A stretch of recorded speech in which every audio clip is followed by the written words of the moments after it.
আমরা আজকে যৌথ বাহিনী নিয়ে আমাদের ভোক্তা অধিকারের লোকজন, আমাদের খাদ্য অধিকারের লোকজন, কৃষি কল্যাণের অধিদপ্তর লোকজন এবং যৌথ বাহিনীর লোকজন এই জায়গায় রয়েছেন। আমরা সরকারের নির্দেশ অনুযায়ী আমরা আমাদের বাজার মনিটরিং কাজ করেছি। গতকালকে পুরান বাজার করেছি, আজকে ঈদের পর বাজারে করলাম। অনিয়ম আছে এবং বাজারের যে পরিবেশটা অত্যন্ত দুঃখজনক এবং এটা ভাষা প্রকাশ করা যায় না যে একটা বাজারের অবস্থা যদি এই থাকে, অথচ খাজনা নেওয়ায় খাজনা দিয়েও থাকে। আর মাংসের বাজার যেটা দেখলাম 750 টাকা, সে জায়গায় 800 টাকা বিক্রি হচ্ছে। আমরা মনে করি এই জায়গায় যারা দায়িত্বশীল ব্যক্তিরা রয়েছেন আগামীকাল থেকে তারা আইন প্রয়োগ যতটুকু সম্ভব তারা করবেন এবং প্রত্যেকটা বাজারে মনিটরিং করাও দরকার। সেই জায়গায় নিত্য প্রয়োজনীয় জিনিসের দামও দেখলাম বৃদ্ধি। আজকে যে চার্ট থাকার কথা সেই চার্ট অনুযায়ী তারা বিক্রি করছে না, তার চেয়েও বেশি বিক্রি করছে।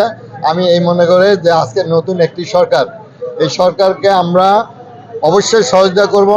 আমরা এই সরকার জানে অন্তত জনগণের সরকার, যেহেতু জনগণের ম্যান্ডেটের সরকার সেহেতু আমরা আইন শৃঙ্খলা বাহিনী থেকে প্রত্যেকটা সেক্টরে প্রত্যেকটা জনগণের পক্ষ থেকে আমরা বলতে চাই যে আমরা সহযোগিতা করতে চাই। কিন্তু সেই জায়গায় আমরা লক্ষ্য করেছি বাংলাদেশে ব্যতিক্রম, বিদেশে কিন্তু এই একটা মাস কিন্তু তারা ব্যবসা করে না, কিন্তু আমার দেশে দেখলাম যে এই মাসে বেশি চুরি করে।